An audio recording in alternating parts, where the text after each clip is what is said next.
अभी किसी को पूछो तुम्हारा क्या नाम, बोले नवीन, तो वो नवीन नाम किसका है? देखो जब बच्चा पैदा होता है तो उस समय पर तो कोई नाम नहीं है। आजकल वैसे बड़ा एक अजब ड्रामा चलता है, अच्छे स्कूलों में दाखिला बच्चे के पैदा होने से पहले लिखवा रहे हैं आजकल। अब वो गूगल करते हैं कि लड़की हुई तो नाम रखेंगे ईशिता, और लड़का हुआ तो नाम रखेंगे लक्ष्य। अभी पैदा नहीं हुआ पहले से। मैं तो सुन के हैरान हो गई। मैंने कहा आप ऐसा क्यों कर रहे हो? बोले उस स्कूल में आज हम नाम लिखवा देंगे तो वो कहते हैं 3 साल बाद 4 साल बाद नंबर लगेगा।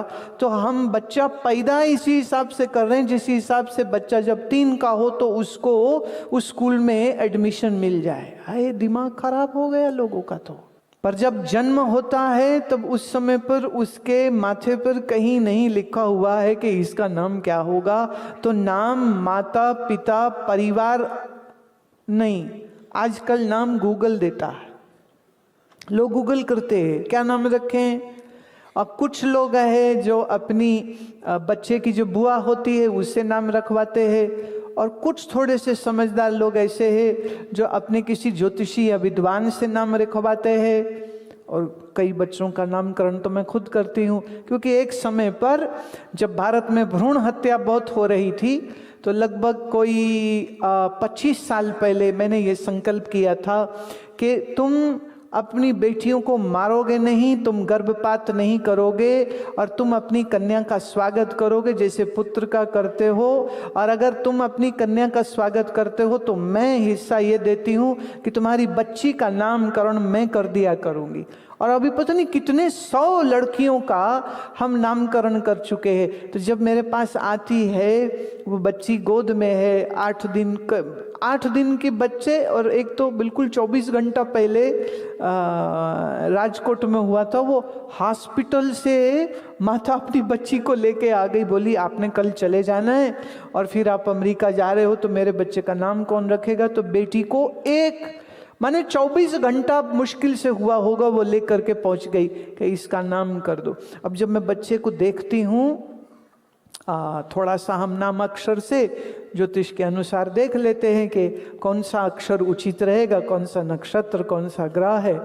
तो जब मैं नाम देती हूँ तब उसके कान में बार बार 3 बार कम से कम बोलती हूँ, तेरा नाम निवेदिता, तेरा नाम निवेदिता, तेरा नाम निवेदिता। और उसके बाद पूरे घर वाले यही नाम बोलेंगे बोलेंगे बोलेंगे बोलेंगे। और जैसे जैसे वो लड़की बड़ी होती है वो क्या कहती है, फिर पूछो तेरा नाम क्या, फिर वो बोलेगी निवेदिता। नाम किसी ने दिया है, साथ नहीं आता है। शरीर हमको मिला है, शरीर में नहीं है। मैं तो आत्मस्वरूप हूँ, मैं ये शरीर नहीं। मैं पंचतत्व का बना ये शरीर नहीं हूँ। इस पंचतत्व का रस, रक्त, मांस, अस्थि, मज्जा, ये वीर्य का बना हुआ शरीर मैं नहीं हो सकता हूँ। मैं ये देह नहीं हूँ। इस देह में आई हुई बचपन, जवानी, बुढ़ापा, ये भी शरीर की अवस्था है, तुम्हारी अवस्था नहीं है। तुम तो आत्मस्वरूप हो। इस नाते ना तुम बच्चे, ना तुम जवान, ना तुम बूढ़े। मैं आपको एक बात सुनाती हूँ। एक बार हमारे घर में एक महात्मा जी आए, और महात्मा जी ने कहा कि किसी को कुछ प्रश्न पूछना हो तो पूछो। तो मैंने कहा महाराज मैं पूछूं? बोले हाँ पूछो। तो मैंने एक प्रश्न पूछा, उन्होंने उत्तर दिया। मैंने दूसरा पूछ लिया, फिर मैंने तीसरा पूछ लिया। उन दिनों मेरी खोपड़ी बड़ी खराब थी। खराब ऐसे, मैं महात्माओं का ज्ञान टेस्ट करती रहती थी कि इनको कुछ आता भी है कि नहीं। तो मैं प्रश्न पूछ रही, एक पॉइंट ऐसा आया, वो महात्मा जी को गुस्सा आ गया। बोले ए लड़की, इतने सवाल मत कर, तुझे अकल नहीं है। मैंने कहा ए लड़की का मतलब क्या होता है? ये तो मुझे भी पता है शरीर लड़की का है, पर ये ए लड़की क्या होता है? बोले हम तुमसे इतने बड़े हैं। मैंने कहा महात्मा, शरीर से मैं लड़की हूं, शरीर से आप वृद्ध हो सकते हैं, पर बुद्धि से आप मुझे अभी भी वृद्ध मालूम नहीं हो रहे, क्योंकि ज्ञान की वृद्धि तो आपकी अभी भी नहीं हुई। आप मेरा देह देख करके मुझसे करके बात कर रहे हो, हम आपको सम्मान दे रहे हैं, आपकी बुद्धि अभी भी सुसंस्कृत नहीं हुई। वो गाली मारी उन्होंने मेरे को, तुम्हें मैं श्राप दे दूंगा।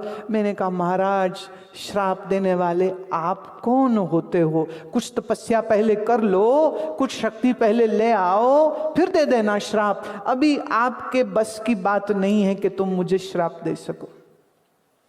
अभिमान काहे करते हो तुम? देह से कोई कुमार हो सकता है, कोई युवा हो सकता है, कोई बूढ़ा हो सकता है, लेकिन आत्म स्वरूप से न तुम कुमार हो, न युवा हो, न बूढ़े हो, क्योंकि स्वरूप में, आत्म स्वरूप में ये तीनों अवस्थाएं नहीं हैं, क्योंकि हम स्थूल शरीर ही नहीं है और ना ही स्थूल शरीर हमारा है। ये हमको कर्म अनुसार प्रकृति ने, ईश्वर ने प्रदान किया है।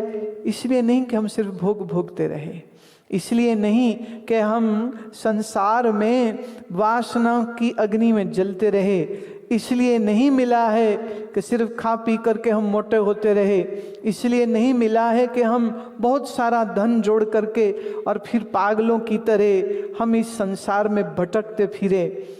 ये मानव जन्म मिला है ज्ञान प्राप्ति के लिए, ईश्वर प्राप्ति के लिए, आत्मबोध के लिए, आत्मज्ञान के लिए। तो उसके लिए जो चाहिए वो है ज्ञान, और ज्ञान देते हैं महात्मा। तो उसके लिए चाहिए महात्मा, और महात्मा आपके जीवन में तब आते हैं जब आपका पुण्य बहुत जागृत हो जाता है। उसके पहले महात्मा के साथ मुलाकात नहीं हो सकती है।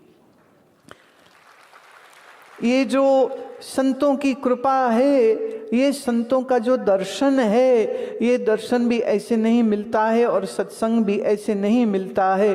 उसके लिए आवश्यकता होती है किस बात की? कि हमारे जीवन में बहुत बहुत बहुत सारे पुण्य कर्म हो, हमारे माता पिता पूर्वजों का आशीर्वाद हो। जब बहुत पुण्य कर्म होते हैं तब हमको प्यारे किसी महात्मा के दर्शन होते हैं, और महात्मा का वाह वाह वाह वाह मिलना मतलब ईश्वर के राह पर चलने का मार्ग अब तुम्हारे लिए खुलना शुरू हो जाता है।